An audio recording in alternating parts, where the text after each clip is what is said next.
of all, thank you for participation again. So this set of sessions is completely sponsored by different organizations and people you may see on the screen. So thank you them a lot. I even, to be honest, don't know everybody from these slides, to be honest. But I know Past Summit, which will be soon, actually, and maybe I will be even participating there. Let's see. Particularly in Seattle, FabCon in 1 year.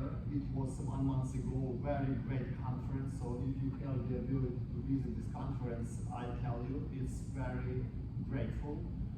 Great. So also certification part. So just for your awareness. Now let's talk about the session. So why I created actually this session? So the main point was I was talking with my colleagues from different areas, from consulting companies, from product companies, and all of them, when we were discussing Microsoft Fabric particularly, I will be talking, the whole session is around Microsoft Fabric, which is very popular and growing and promising data analytics platform from Microsoft. And this session particularly fills the very specific gap. For some reason, I don't know why, I have some ideas why this topic, capacity planning, is very counterintuitive for people, especially when we need to make a decision on how much money we should invest in our data platform, and capacity planning is directly related to this topic. So that's the point of confusion. So that's why I created this session. And when I was talking with my colleagues from different areas, they all were like on the same page. Like when we are talking with our customer and we need to discuss about capacity planning, okay, it's hard topic, hardball. Now we will be structuring this session in the following way. First of all, generally speaking, who from you who are working with Microsoft Fabric or familiar some way with Microsoft Fabric? Almost everybody. Okay. Good. So first thing here is we will be talking about general structure. So we will cover how we plan capacity in Microsoft Fabric, how we monitor utilization of the capacity, how we will improve data processing using different techniques, using understanding how capacity works. And then we will cover such topics as Fabric Capacity Metrics app, which is the almost one-stop shop for capacity management, but not completely. We will talk a little bit about Fabric Activator. We will be talking about Spark and Warehouse things and around, because especially Spark notebooks in Microsoft Fabric, it's one of the biggest consumer of the capacity, so we need to understand how to manage this. And we will be talking about different things like API things to understand and etc. regarding the capacity. So first of all, let's imagine a case, then how usually companies implement the Fabric. So first of all, Microsoft or consulting companies offer a customer like, okay, you need to start Fabric. What's your first step? And generally, first step is let's try the trial for sure, because it's free, right? Companies try trial capacity, and then they have a decision. We need to do something further, because people, especially engineers, develop a lot of things in trial capacity to build some POCs, to present, etc. And then decision makers make the decision. So, okay, we need to buy something very simple, like very cheap, like F2 capacity, which is the simplest version of the capacity. Or we need to buy something bigger. We even don't need it, but we are buying this because we don't know, so it's easier. And as a result, we have a situation when the money are used not in the very best way as they may be used. So I proposed different a little bit approach to how to manage this better. So 4 steps framework. So first we need to understand what we need to do, the current framework. Then we need to understand what we will be doing in the near time, let's say in a few months. Then we need to understand which tools we should utilize for that, and then which tech strategies we should implement to achieve this desired result. That's the framework we'll be using, and then I will be going deeper into the technical level, how to achieve particularly this. So that's the current framework. As I mentioned before, we are buying the fabric trial, we are building the core, and then engineers invest a lot of efforts, particularly on this stage. And then we are selling something to our decision makers, starting any new data, and then we are struggling with performance interesting capacity. It's 90% of organization, 90% of people I was talking with have this pathway. The proposing pathway is a little bit different. That's now I am lowering a little bit to the technical level to understand what we can do differently. So we are buying the fabric trial. Then we are estimating what we are doing at this stage, already on this stage, and we will be talking more deeper on these tools later. Then we're building POC in fabric just to sell the product inside the company. Then we should understand at this stage such tools as capacity metrics up. We should understand how we monitor and analyze our performance. And then, only then, after only this step, we are selling our product. And when I say selling, I don't mean I am selling for money. It may be, for example, in our company, my manager came to FabCon 3 years ago, saw this fabric's beauty, and he, as an employee of the company, was selling to his managers the product inside the company. So it's selling, it's not always classical selling. So then, when we have this stage, we are creating proactive system which monitors our money spending. It's this stage. And only after that we are adding new data, we are scaling the fabric, right? And etc., doing things like that. So this is the proposed framework which I would suggest to everybody. But there is a problem. Capacity metrics up is very counterintuitive in my humble opinion, and I will show you that later, a little bit later. So that's the challenge we will try to solve today. So now, first thing, if you have any questions, feel free to ask me now, so it will be probably the easier way to answer them. Or if you have some challenges you face now, please also raise these questions to understand, and we will discuss them, because it will be easier.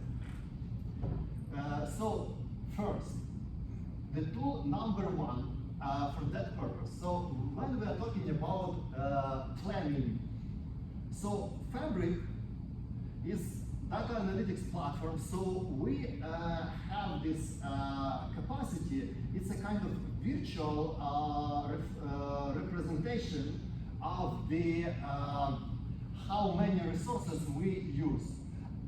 Some people think that this is the physical, for example, F2, it's a physical 2 CPUs. This is not correct. So it's kind of more virtual, and that's where the problems come into the game. Because of this is virtual, we cannot understand this and match it with the different things. So first tool, we start working even before developing something in Fabric is SKU Estimator. Very simple tool. This web link, you just click it, and as a result you see something like this. This tool asks you some technical questions like, what are you gonna work with? And you just select the checkboxes.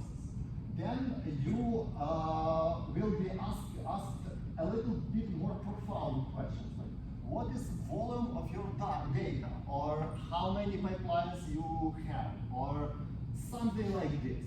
So you're answering those type of questions, and the magic happens when you're answering this question. It's kind of technical coaching session, when you are starting understanding, or even if you are, for example, you're a manager, you are starting asking your subordinates, like engineers, like, guys, how many pipelines we need, how many processes, and so on. If you're an engineer, you are starting to ask similar questions, but high level for your managers, like, and so on and so forth. So that's the starting point. I want to say this tool is pretty accurate. I set the experiment. I came to my jobs project probably 1 year after it started, and I just put all the information in this capacity planning, and it gave me pretty accurate answer. So we had exactly what it suggested. So it's pretty accurate. So that's it. One more thing. So our final goal is 2 goals. From generally goal, we want to understand how to use Microsoft Fabric more efficiently in terms of money. So we need to boost return of investment rate. So we will be managing this 2 ways. First, we are saving and optimizing our physical resources, processes. Second, we are optimizing money cost. So this is money cost part. On the left side, so we saw previously SKUs, how they work. Now it's money side of that. Different SKUs have different price. But very important caveat here is we have 2 options how to buy those SKUs. And the difference between those 2 options, I would say very significant. It's like 40%. But it has its trade-off. So for example, let's pretend we are buying F16 capacity, which is typically for kind of middle organization, small to middle, may work very well. When we are buying it as pay-as-you-go, which means we have a lot of freedom using this capacity, we will be paying this amount of money. But if we are buying for 1 year ahead, the same capacity will cost this one. What is the difference? There is for sure trade-off, because if there is no trade-off, Microsoft would not offer this percentage of discount. The trade-off is the following. When we buy reservation, we are committing to use our capacity 24/7 for 1 year at least. That's the trade-off. But if we, for example, want to work very occasionally with Fabric, maybe it doesn't make sense and we need to switch to that. For example, I have my own capacity board, so I'm paying for that, and I use it, let's say, 3 hours per week or 4 hours per week. So for me, I bought F2 capacity. For me, it doesn't make sense pay $156 because I may pay $30 and utilizing 3 or 4 hours per week. So it's like 10 hours per month, which means I will use 10 from a lot. So I will be paying 30, 20, maybe even less bucks. Question for you. Yes. Just because you bought an F2, if you're doing pay as you go, can you scale? Can you change your mind? Yes, and thank you for that. So, yes, we will come back to that, but generally the case is the following. If you use trial and you still don't understand how to use and how to manage and how much capacity you need, probably the better version is to start with trial and then switch to that for a month or 2 or 3, and then when you realize your commitment, you may buy this one. But there is also one more caveat. As far as I remember, I haven't checked this in the real environment, but as far as I read the documentation, you may buy, for example, reservation and then pay more as a pay-as-you-go later, like this kind of hybrid model. As far as I remember, yes. If you get the reservation breaks, are you able to pause the capacity like you are regularly? You can, but it doesn't make sense. So it will be counted like you can pause, you cannot pause, but the counter will be working 24/7. You're still paying. Yeah, but you are saving 40%. So it's a trade-off. So this option is a strategic option when you understand the basics. So coming back to this beautiful slide, when you are building the core, probably it's not the best option here or even here buying pay-as-you-go option. Probably pay-as-you-go may come to the game somewhere here or here, I would say. Sort of this, but it's an option we need to know about this. Hey, Iurii? Yes.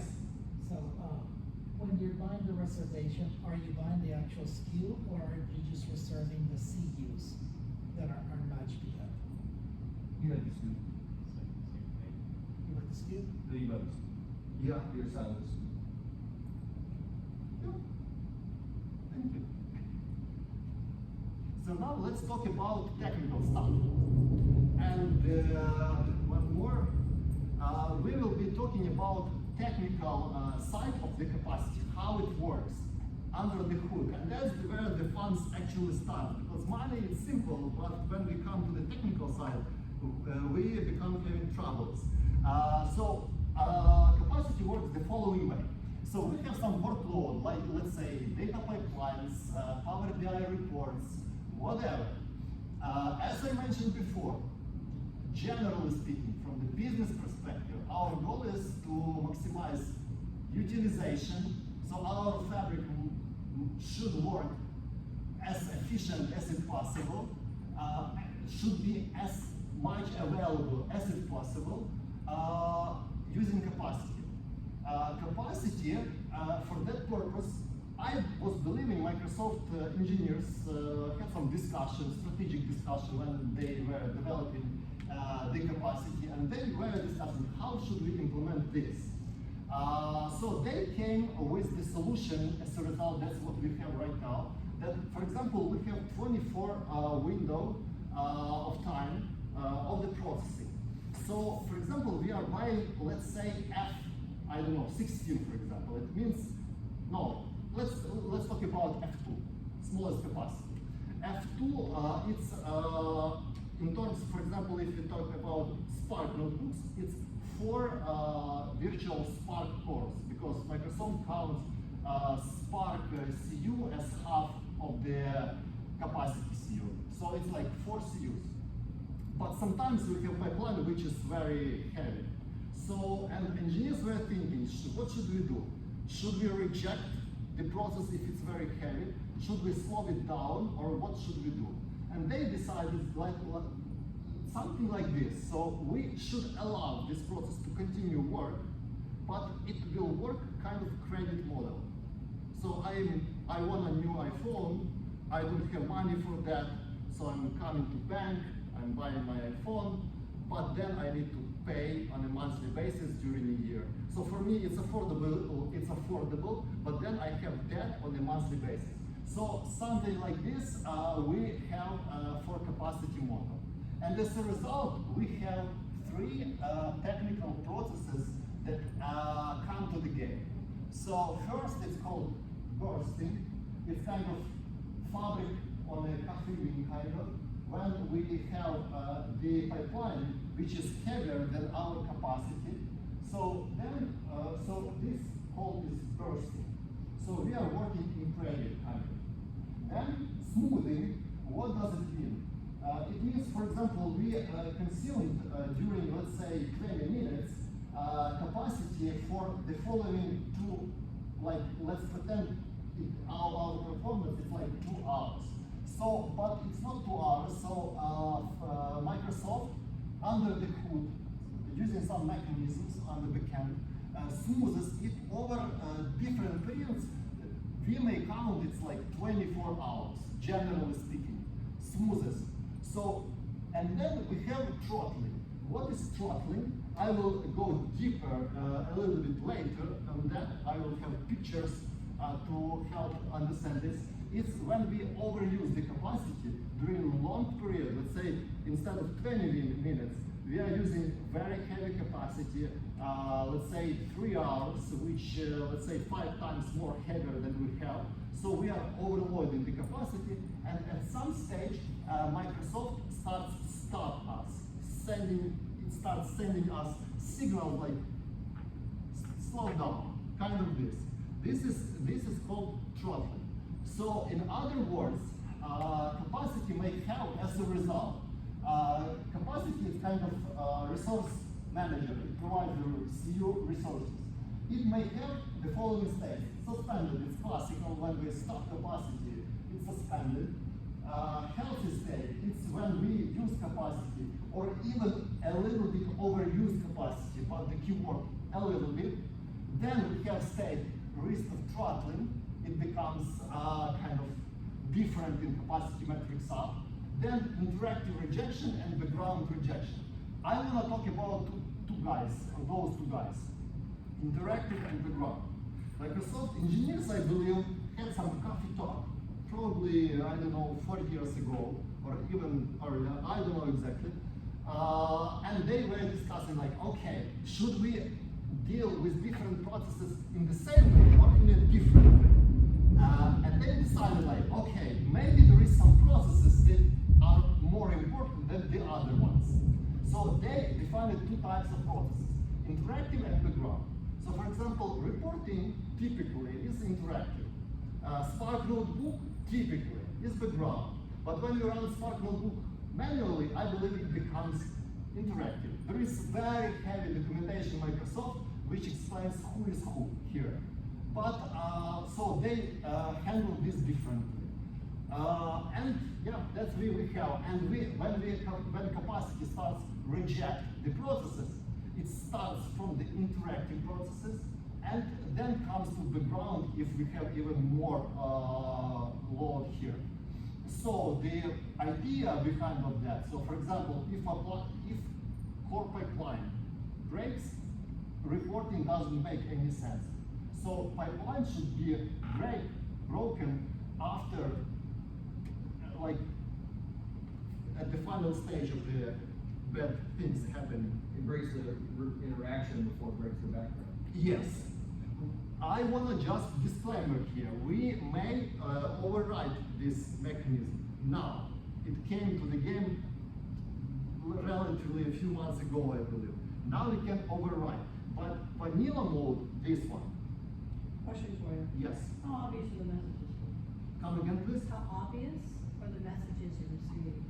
So if somebody has that going on in the environment, are the messages basically telling you what's going on, or are they like a bit obscure? Well, thank you.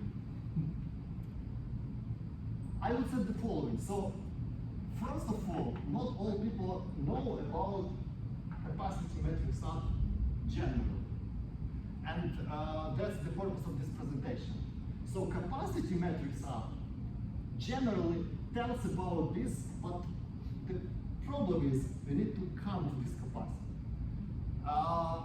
Second thing, Fabric by default, and I am very disagree with that, doesn't inform very well users about problems that happen. So let's pretend you build data analytics system, you sold it to the whole company, and a lot of VPs, CEOs, whatever, whoever paid a lot of money for, not a lot, but anyway, engineering money, it is a lot, I mean cost of salary for engineers. Capacity, we may discuss this. And then they open the report, let's say in the morning, after heavy pipelines were ran before, and they cannot see this report. And they even don't know this. That's the problem. That doesn't tell them it fell in the front end.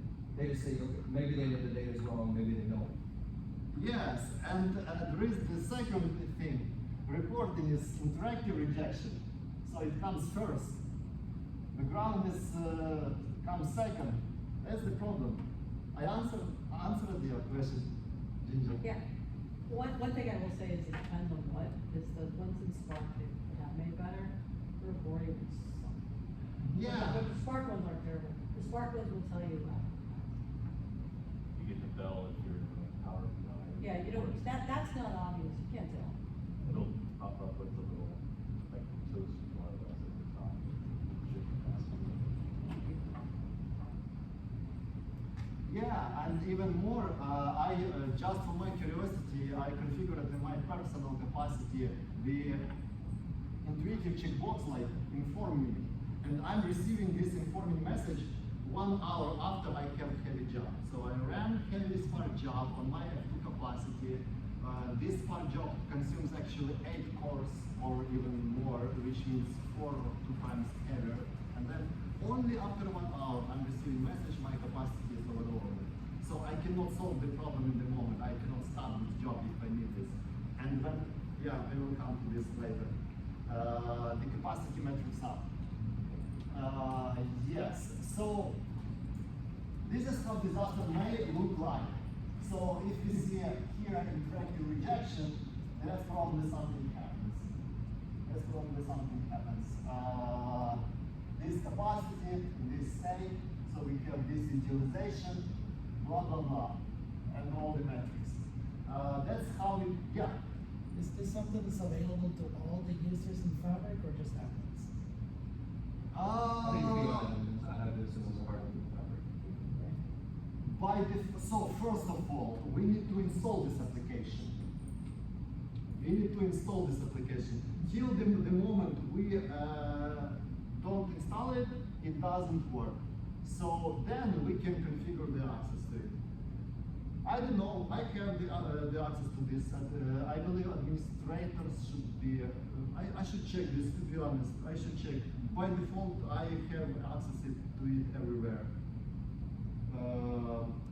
Ours is in its own workspace, so you just have to have, you have to have access to our workspace.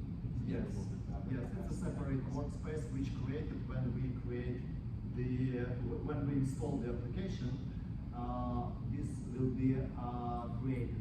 So this is how the process looks like. So we should, Power BI apps, we should switch to Power BI here. Then we go to apps, then we find this guy, and we install this. Yeah. Also, important caveat here, when we installed it, we sometimes need to reconfigure it. The use case for reconfiguration may be, for example, we configured the wrong time zone.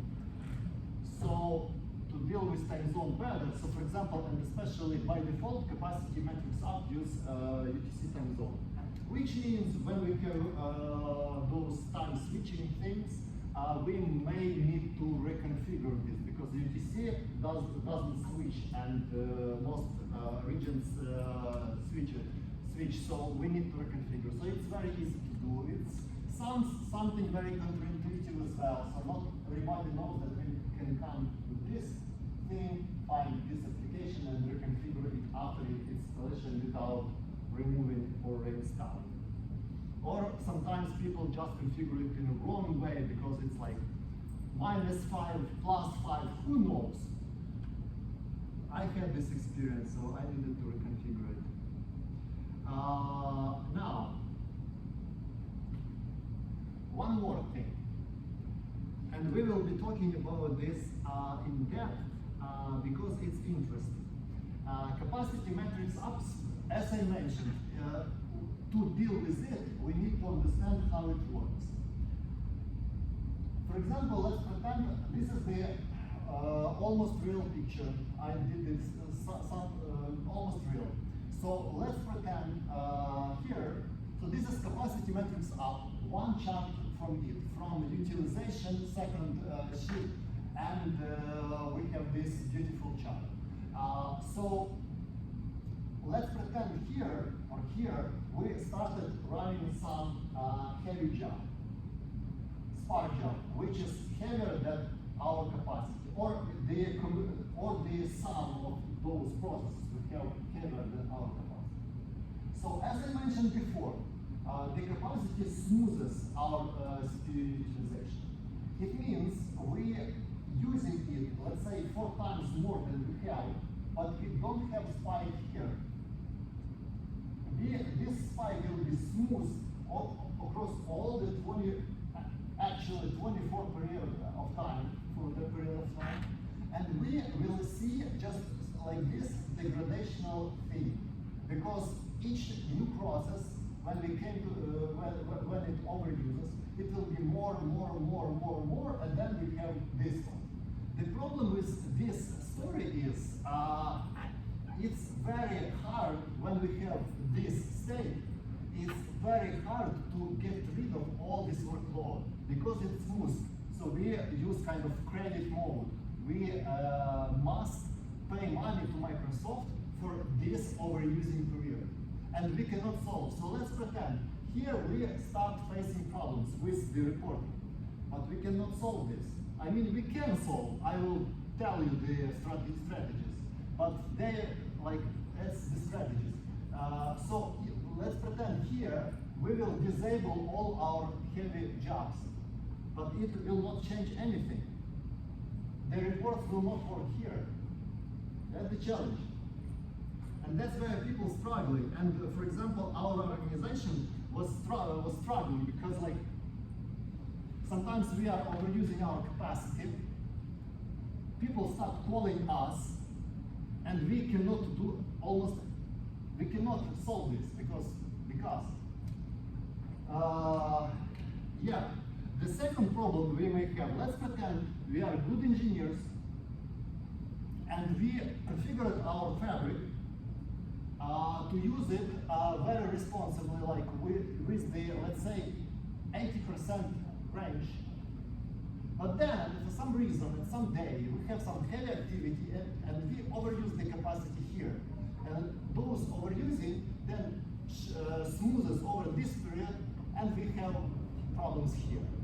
So that's the kind of two effects I saw particularly in my organization. We were facing and face now, and we need to deal with that. Yeah, so the pattern I use for decoding this stuff. If we see capacity things like this increasing, we should, what people intuitively do, they have trouble here because capacity starts to be overused, and they try to understand what's going on here. But the challenge is we should analyze not this one. We should start analyzing from this point when we had kind of some spikes. That's the challenge maybe inside I want to share with you. You will be using during capacity understanding how the capacity works. So this is the challenges how they face. So for example, we have overused capacity. We try to actually create the notebook, and I'm creating the notebook. It says exceeds its limit.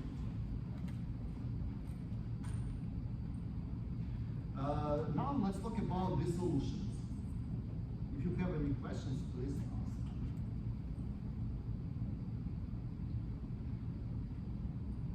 Thing number one, proactive monitoring.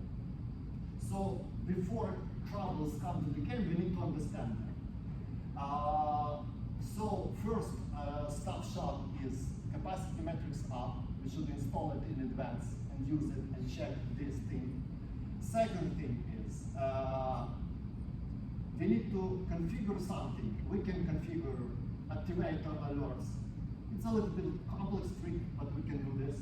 We can configure this reporting in capacity metrics app. And let's say if utilization more than 100%, we should be notified immediately. That's the second thing. So sort of this.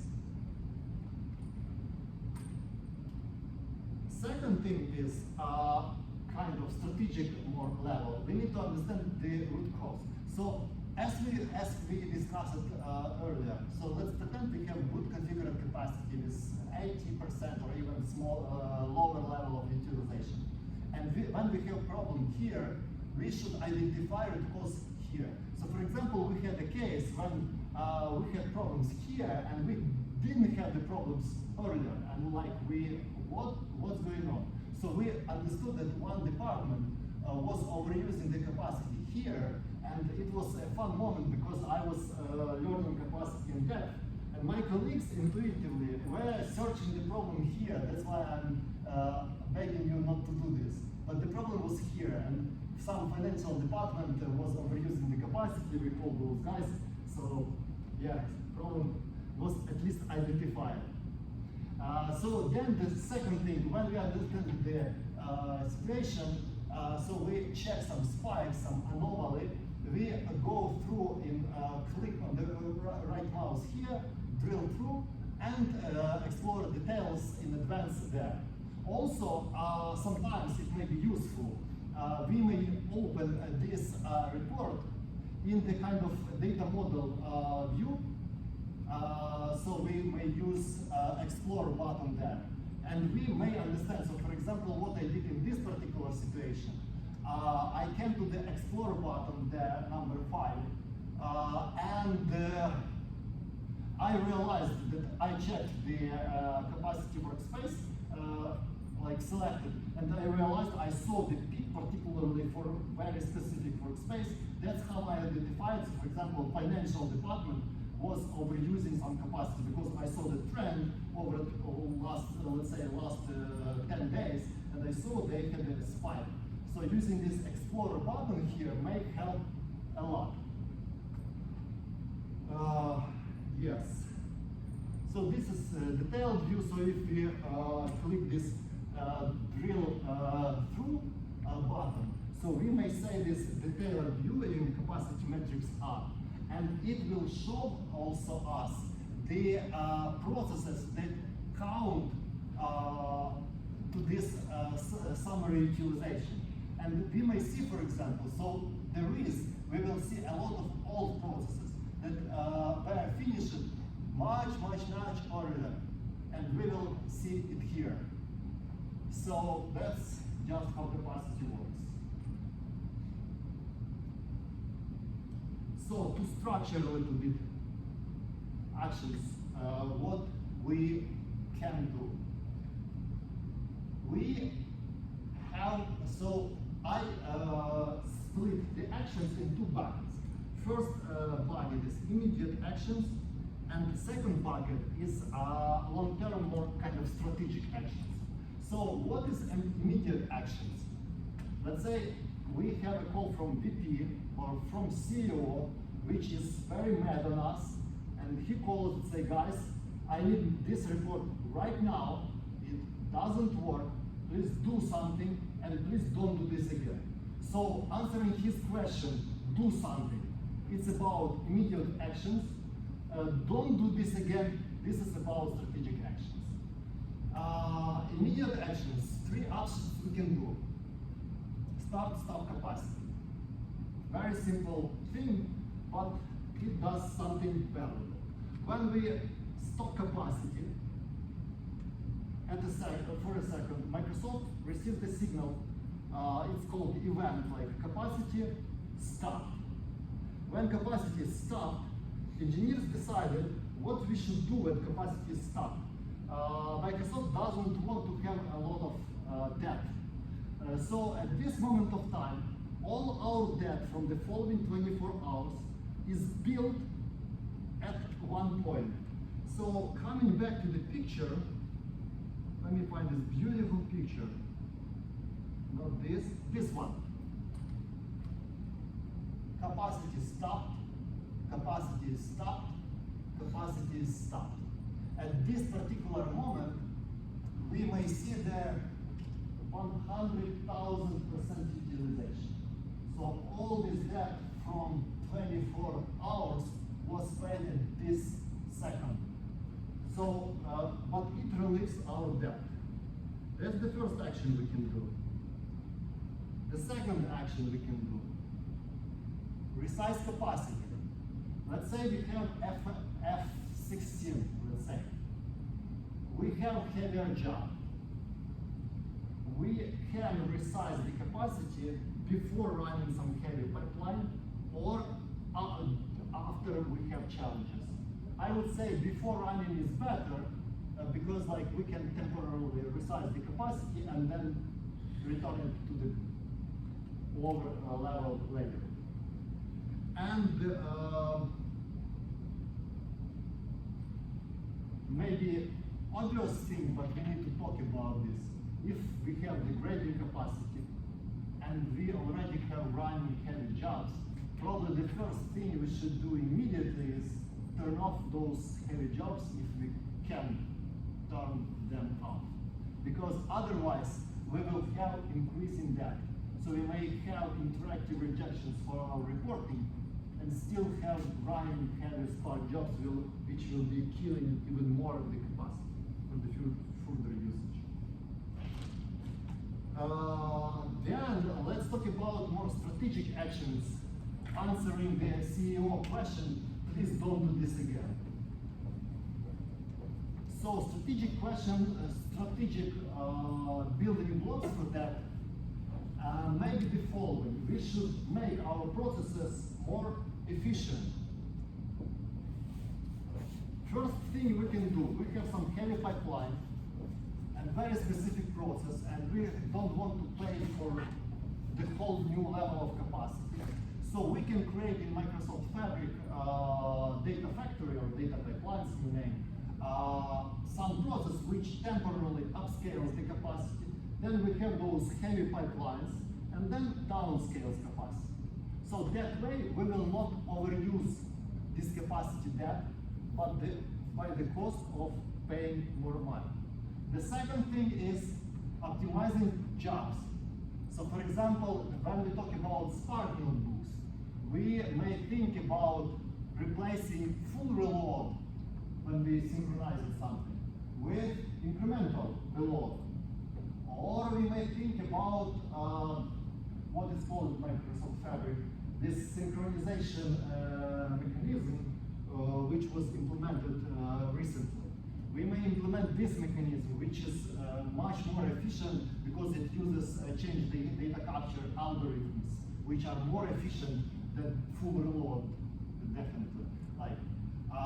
And one more thing which may be implemented strategically, and that's when I also have the discussion with my team right now. So, for example, 3 developers develop Spark notebooks. They may run each of them separate Spark session, but we can agree on some simple rules. Somebody first may start high redundancy session in Spark, and the other people may join this session. If it's development kind of mode, we will not override each other. It's very simple. So it's very simple thing. One more thing to think about when we talk about capacity. It's more kind of organizational, logistical level of managing capacity.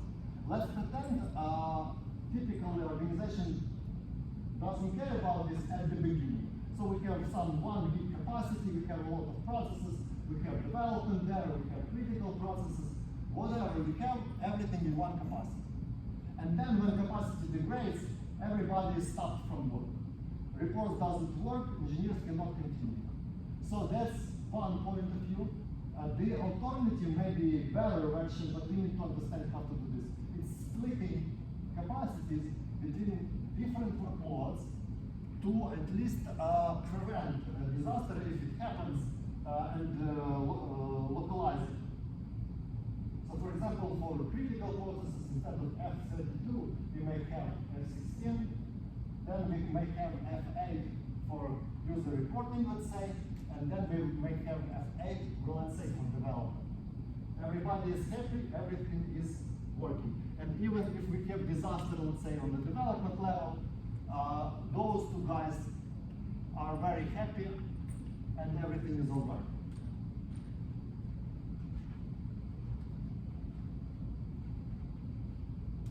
So generally, that's it. Now let's talk about some additional, I call it cherry on the cake. When I was mentioning the situation when we had everything all right, and then at some moment we had spike from financial department, and we weren't able to realize what's there, and I was proposing using capacity metrics up explore button, which is maybe useful. but for some people it may be difficult because we need to create report this ad hoc report, understand what's going on, move department, understand that we need to move departments or workspace name in our case, whatever. So Microsoft was thinking preventively on that matter, and they created a separate application, and a lot of people don't know about this application.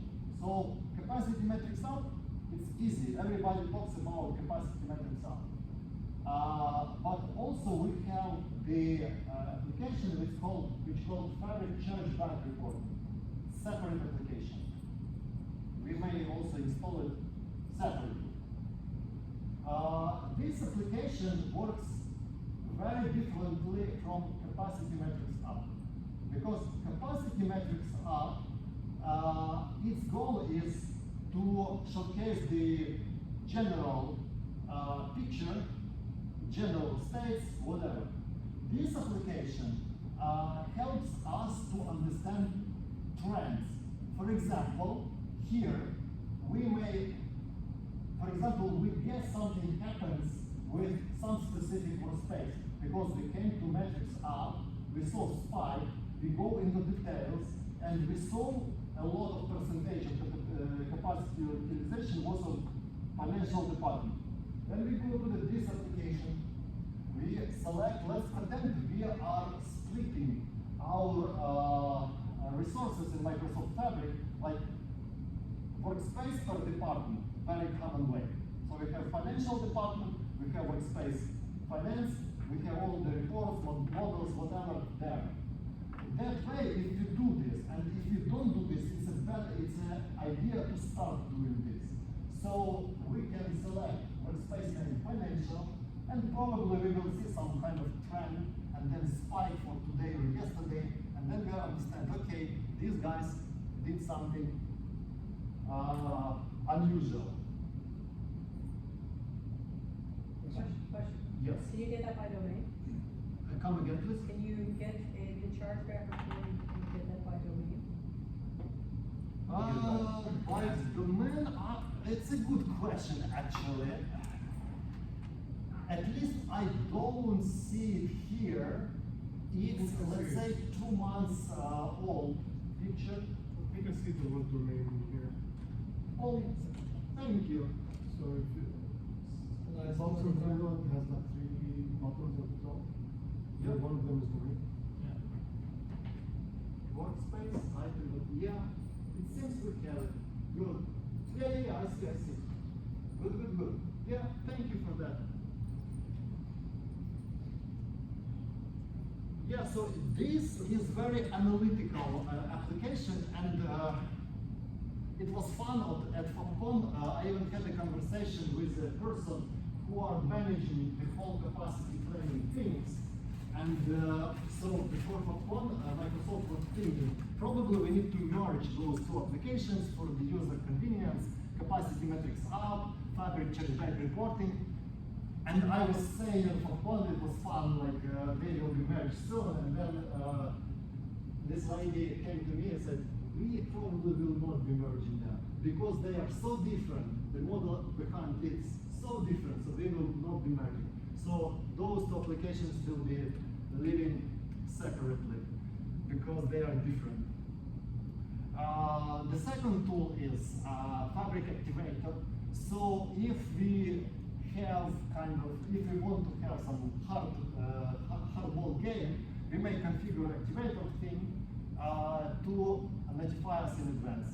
I just want to say Activator is very specific tool, so we may spend some additional time, and also the trade-off in Activator is it takes some resources as well, but it may become the central point at some level for monitoring. So if we want to think strategically and increase our grip on the capacity utilization, so Fabric Activator may be a very great tool, but by cost of additional capacity usage, it's about 3–4%, I would say. When we have F16, we have about 3%. It depends, a lot of factors, but generally speaking. One more thing, search protection. Search protection allows us to redefine, to alter the algorithm for interactive and background process rejection. Just for your awareness, we have this tool now. It came to the game, I believe, a few months ago, but we may redefine this if we need. We didn't, but you can if you need this. One more tool. It's kind of startup-like game, but we may talk also about this because this startup section, I would say accelerator section, as Microsoft calls it, fabric cost analysis, and it's actually a set of tools. This one is one of them, FCA, fabric cost analysis.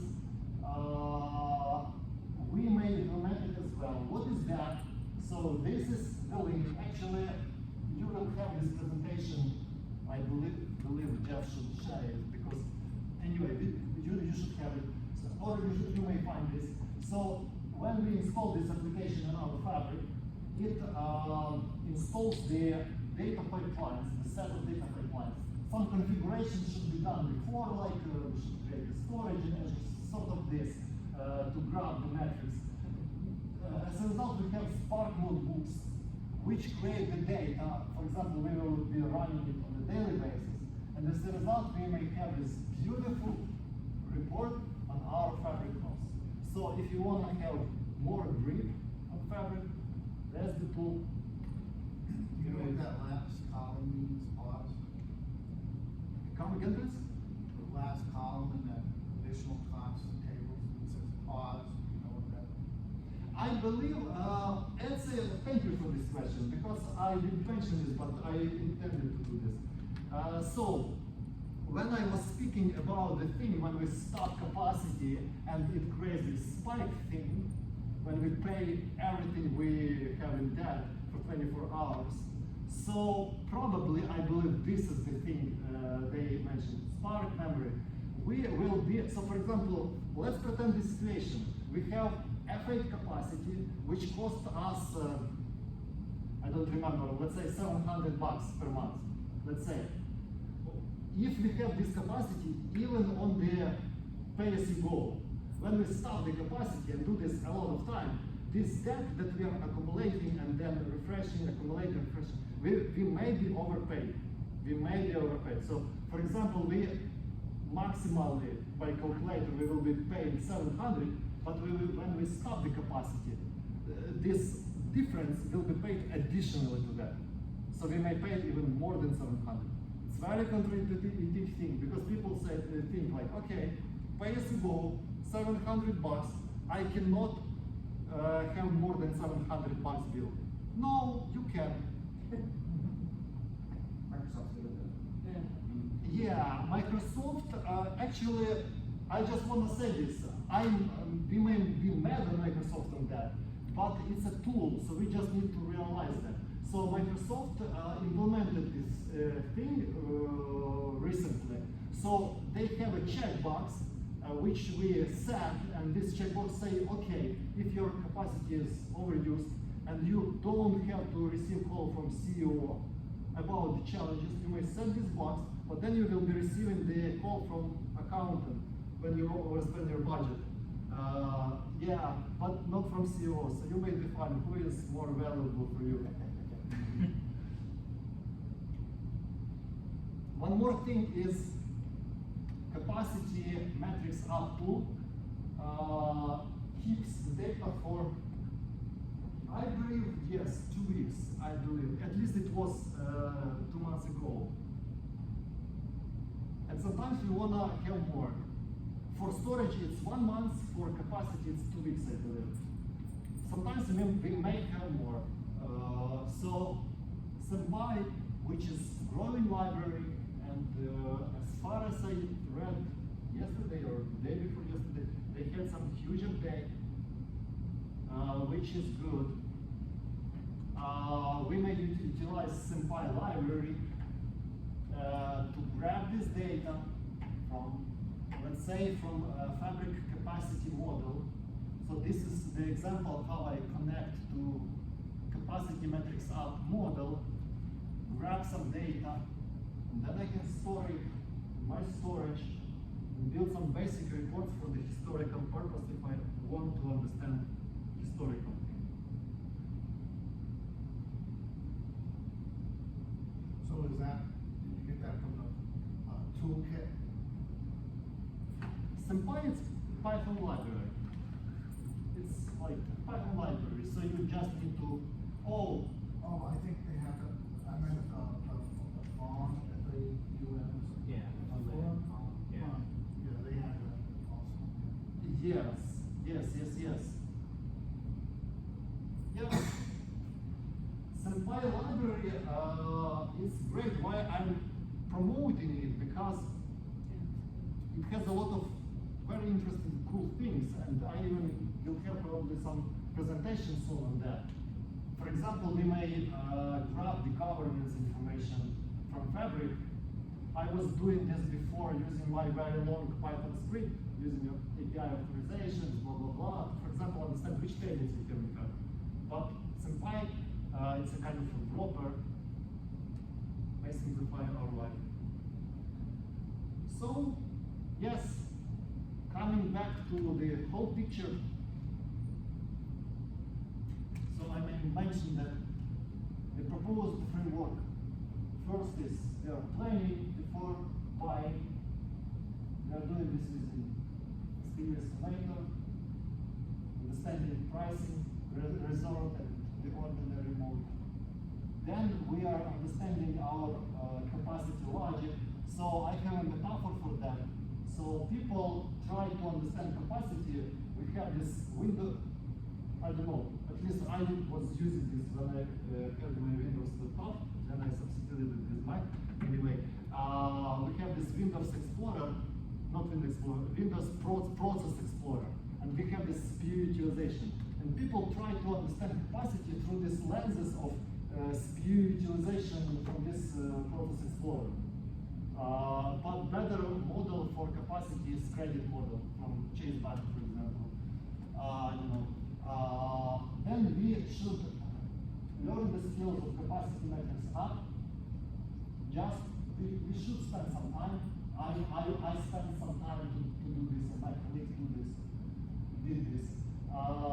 Then we need to think about proactive management, priority. Then we need to have discussion with the engineering team about optimization of our engineering workflow, capacity separation by workspaces. For example, critical pipelines will be living somewhere separately. Users pipeline data, BP data, CO data will be living separately. Engineering data will be living separately, development data. And then those additional tools, we pick the best ones for our needs.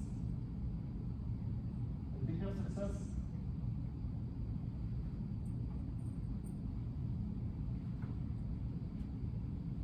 That's a good reminder. Yeah. What do you think about all about this? Tools are good. But I don't know why you didn't put the workspace one, but I love that. I know you showed it, but you didn't tell you what. Yeah. Workspace search. Yeah. That's freaking awesome, I love that. Yes. Yes, in the search protection of the workspace, you can identify critical workspaces versus non-critical, so hopefully your critical has reserved capacity.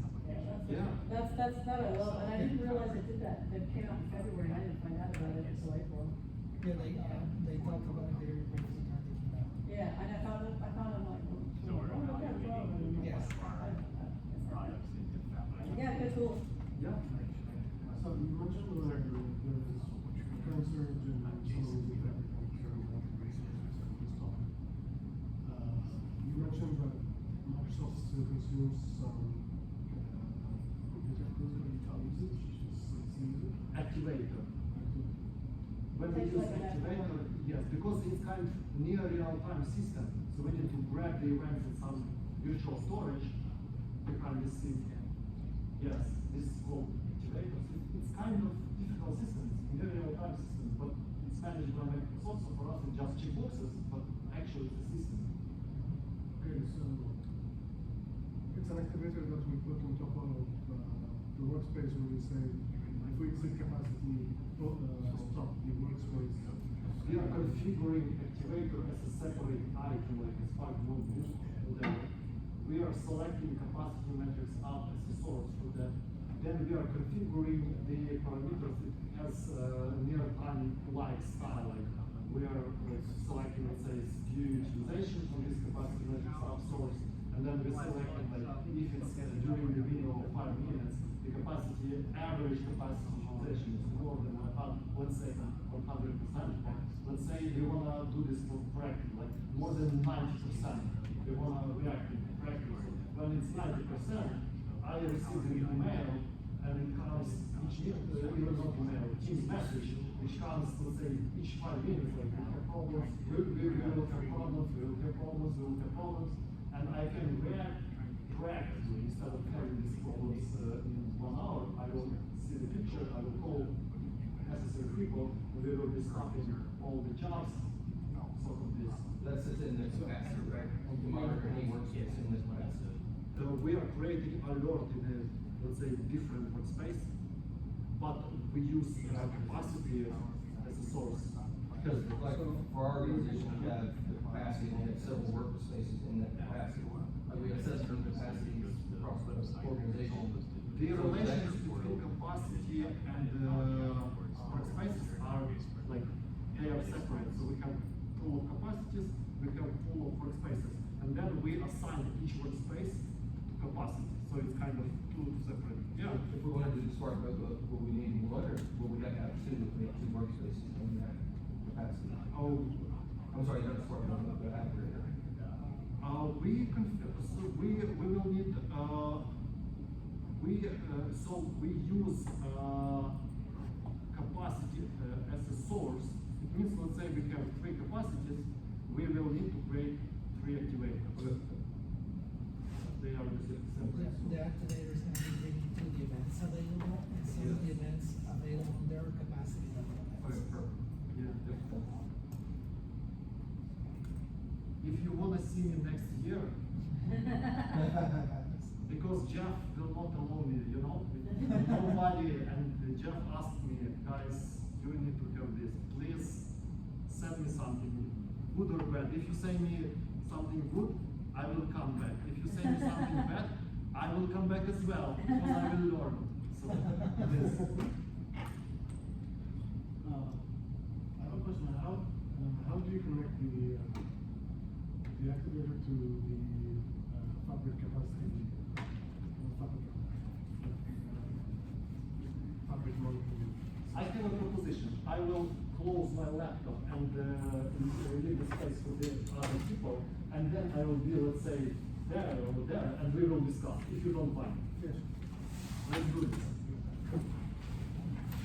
Thank you. Here. Thank you. You're on 17. Yeah, I'm not gonna know. That's not the one. Oh, the power Guys, please. Oh, yeah. Please. I printed that, but I left it at home.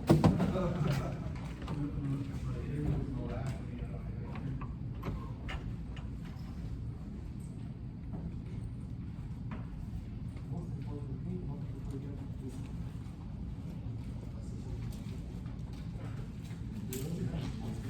Oh, good. Yeah, they give it to the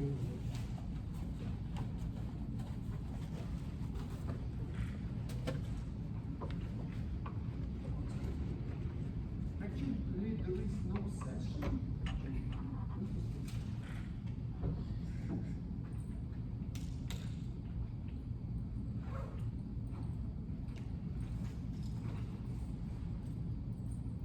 So what's the question?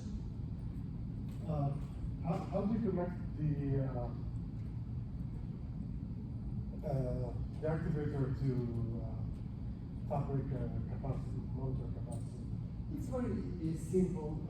Well, it's not very simple. Your first step, as far as I believe, I did it probably 2 months ago.